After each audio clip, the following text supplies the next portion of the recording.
Hello everybody. I'm out here on the front porch today. It's about noon time. I'm been hanging around the house here waiting on a phone call to go take my drug test so I can get through orientation so I can get on the road again. I've been getting all my stuff together. 'Cause if you don't have it with you when you leave home, the odds are you're going to be going without it when you get on the road. Take these things off because you got that reflection. I got to go next month and get my uh, health card renewed. But to have a commercial license, you got to go either every year or every other year, depending on what medications you might be on, to get your health card renewed.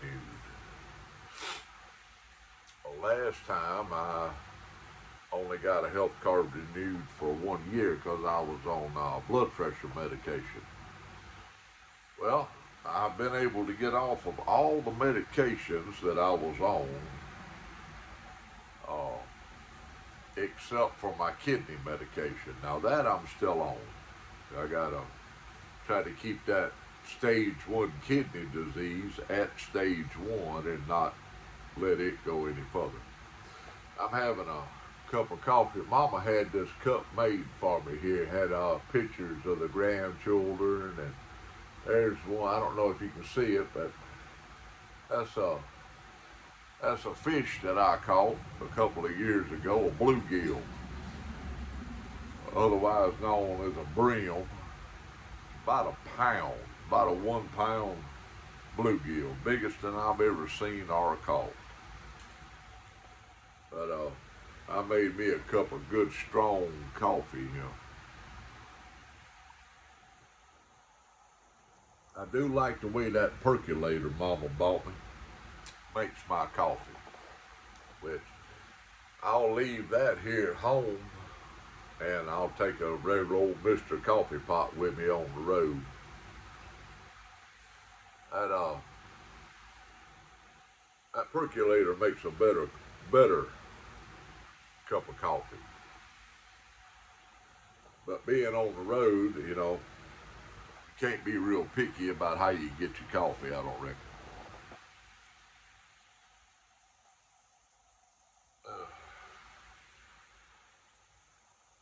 I was smoking this pipe out here the other day. Y'all can see it's got some oak leaves on the front of it there. I mean, I got it cleaned. I got the bowl cleaned out. I got the stem cleaned out. But it needs a sure enough deep down cleaning. This pipe was bought. I bought this pipe in Indianapolis, Indiana, several years ago out of a pipe collection that this elderly woman had sold. That was her husband's. He had passed away. But this particular pipe come from the Gatlin Burlier back in 2007. So this pipe is rocking 21 years old now. And it is a great smoker. I mean, it's a workhorse of a pipe. I've got a Salvinelli over here. I won this pipe on a golf several years ago. It it's got a it's got a ginormous bowl. That's something gonna hold 2 hours worth of tobacco. I like it. It's the I'm not used to this big old fat stem here, and I like to clench my pipes, but I do like it a lot. I cannot remember the presenter that I won this from. Uh, Dave out in California, Central Cal Piper, called me and he's like, "Hey Doug, you won the pipe, you won the gall." Well, I didn't know nothing about it. I remember exactly where I was at when he called me. I was in Mississippi, pulling into a Love's truck stop, and he called me. He said, "Hey, you won the pipe." I'm like, okay. And he's like, "Oh, I forgot." And he's like, "I'm sorry I told you." I'm like, "Well, no, that's fine." You know, I'd I got on the YTPC there and acknowledged that I had won it, and I got in touch with the man, and he sent it to me. I do love me a Salvinelli pipe. Now, I mean, I ain't never met a pipe I didn't like. Well, I can't say that. There has been a couple that I didn't like, but mail's running out there. Maybe there's a fat chick in the mailbox. I doubt that. But for those of you that don't know, the Gatlinburg, Tennessee, uh, the Dread Tiger, which is a presenter on here. If you don't know who I'm talking about, look him up. Richard, the Dread Tiger. I met him at the Muletown Pipe Show several years ago. He said that was his first pipe show to ever go to, and it was mine too. I had my arm in a sling at the time. I had shoulder surgery. Had to have that rotator cuff put back together in that shoulder. And I met a lot of people there that day. North Georgia Piper. Oh Lord, have mercy. That was a big old fella now. Dixie's sitting over there barking at me. Oh, hush, killer. Just a second, I'm gonna go let her out here so she'll be quiet.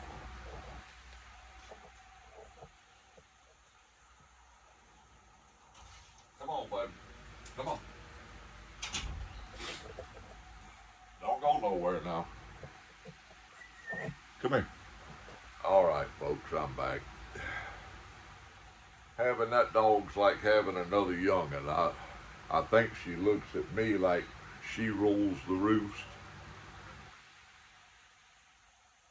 Well, me and Mama and another presenter that we went and picked up and took with us from South Alabama named Brody Joe. While we were there, we met a lot of different presenters. This little jar of tobacco here, I found it today. It was given to me. Come here, Dixie.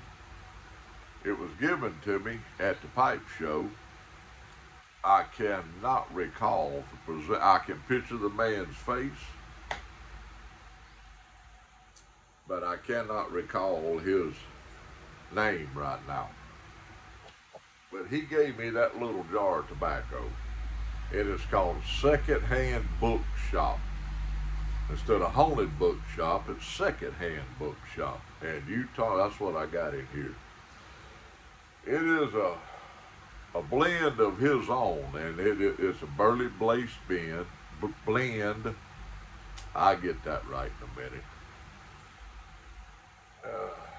Watching that girl. Come here, girl. Come here, baby. Don't you go around that corner.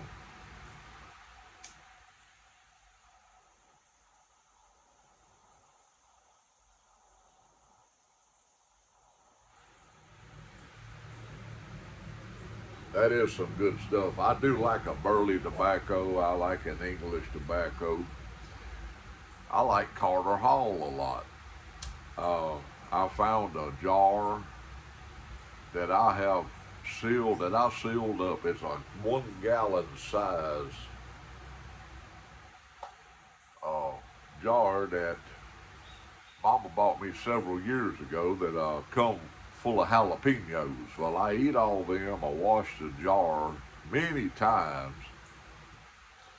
and I feel that some gun slap up with all kinds of tobacco, sealed it, and I tried taking the lid off earlier today, and I couldn't get the lid to move. So I'm gonna have to take a hammer and chisel to that one. But I'm gonna let that son of a gun ferment and do all it's gonna do, maybe for a couple of more years. And then I'm gonna crack it open and see what I got. They ain't no telling what I have thrown in that 1 gallon size jar. Dixie, come here, love. Come here. I'm trying to get everything together to go back over the road. I got to go out here and move some chickens. I got 5 hens that I got to move into the main chicken coop, but the other 6 old hens, now how that's going to work, I don't know. But I got to get all my chickens in one spot so Mama can tend to them a little easier. Because I had never had the intentions of going back over the road. And Dixie, come here, baby. She's seeing something.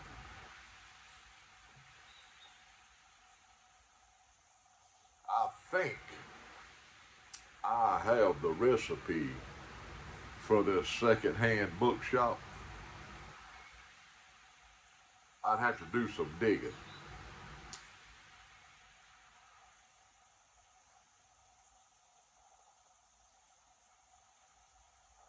But I tell you what, that's one right there. I want to put me a good pound of that up. Now this jar has been sealed for over 2 years. More like, oh, listen, hold on. I know they just had the Muletown pipe show here a few months back. Uh, so it's been over 2 years since that was jarred up.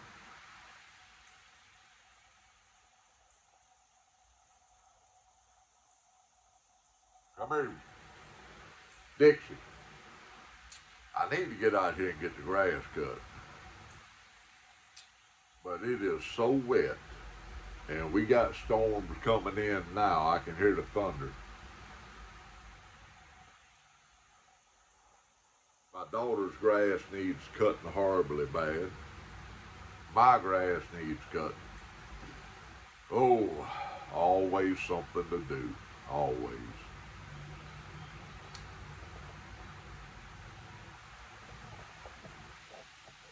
That little old pipe right there,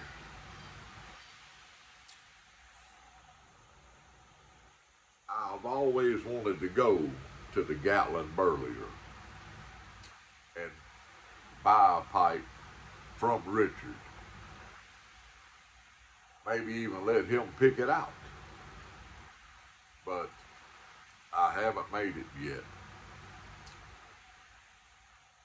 But if y'all have not subscribed to Richard's channel, the Gatlin Dread Tiger, he is a great storyteller. There's one story of his that I listened to several times driving down the interstate at night, coming down I-95 out of New York or New Jersey headed to Memphis. Been several years ago. It was about a tradition that his family had when it come time to bake a cake. I can't have cake. Not only can I not have the sugar, the carbs, or the starches, or anything that'll ever turn to sugar, which ain't a bad thing, because sugar is the devil. But I'm also allergic to eggs. Go figure. And I love chickens. I love messing with my chickens. I'll go out there and get them eggs from Mama, and I'll cook her some up, or cook up the grand young'un some eggs. But I have to stay back away from the stove as much as possible because I can't get the steam in my face. It'll mess my lungs up. It's bad. But anyway, getting back to Richard, he is one of my favorite presenters. He talks about the stomp cake. Now, back in the day when Richard was a child, and even when I was a child, I know I looked like I've been drugged down a bad Arkansas road about 9 miles, but this beard makes me look a lot older than what I am. I'll be 59 in July. Richard's got a few days on me, but back in the day, houses were not on slabs. They were up off the ground, right? I've lived in houses with, conventional foundations. Well, he said that when his mother or grandmother, or I think maybe one of his uncles would even do it, they would put a cake together and put it in the oven. And just about halfway through that cake baking, they'd all start stomping on the floor and make the cake collapse. Now look, Kitty, I'm after my coffee. It's a cat. She loves to get in my lap.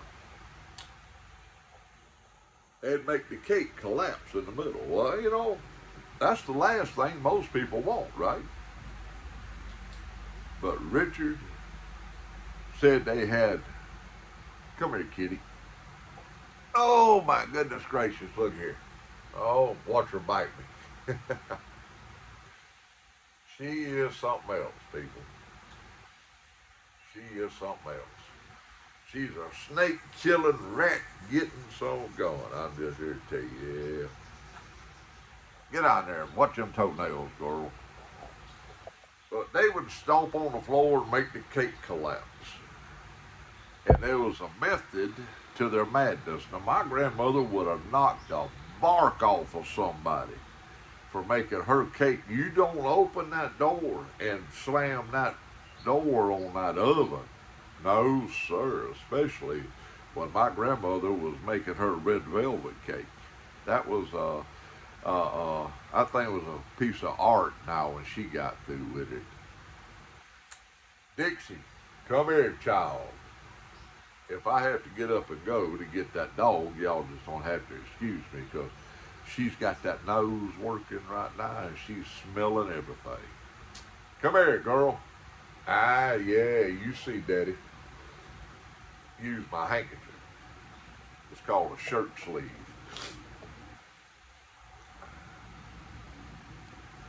The reason that Richard and his family would make their cake collapse is so they could fit more icing on top. They'd fill that divot up where the cake collapsed with icing. I'm sure it was homemade icing too. I used to, I'd sit there and eat icing out of a little can with a spoon. Betty Crocker, yeah, Betty Crocker icing. Ooh, that was the only thing I could have of a cake was the icing. Mama figured out how to make me a birthday cake years ago. I was well into my 30s before I ever got a birthday cake that I could eat. But I love to listen to Richard's stories. He has a unique way of telling a story, a great personality, and a great voice to tell a story. I have been told myself that I'm a great storyteller. Well, honestly, I don't think I hold a light to Richard. I love to talk. Most truck drivers do. Dixie, come here, child. You are not allowed around there. Yeah, right. Come here. Come on. Come here. Dixie.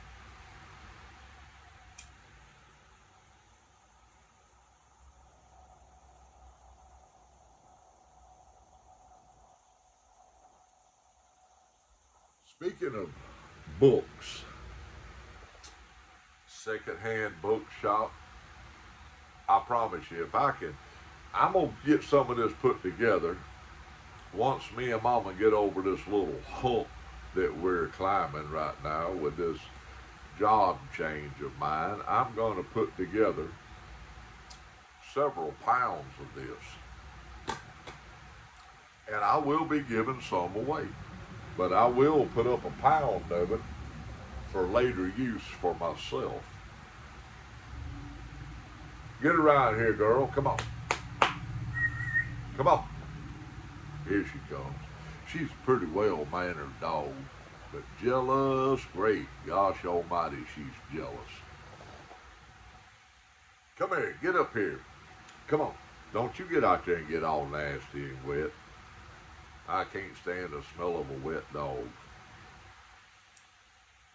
Oh, Lord, people. I am not wanting to have to go back over the road. But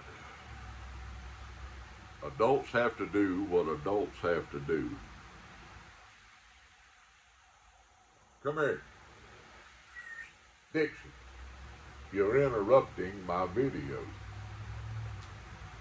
Like she cares, right? Well, people,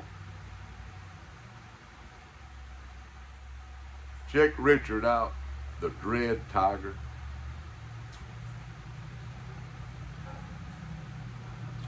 Come here, baby. Come here. Keep the Lord on your mind, prayer on your lips. And never forget, the Lord, He always forgives. Mankind might not ever forgive you, but the Lord will. Your wife may not ever forgive you, your children, but the Lord will. So keep that in mind. If you don't know Him, maybe you need to try to find Him. Because I've heard of some hardcore atheists making their turnaround. Love you, people. I'll make another one later.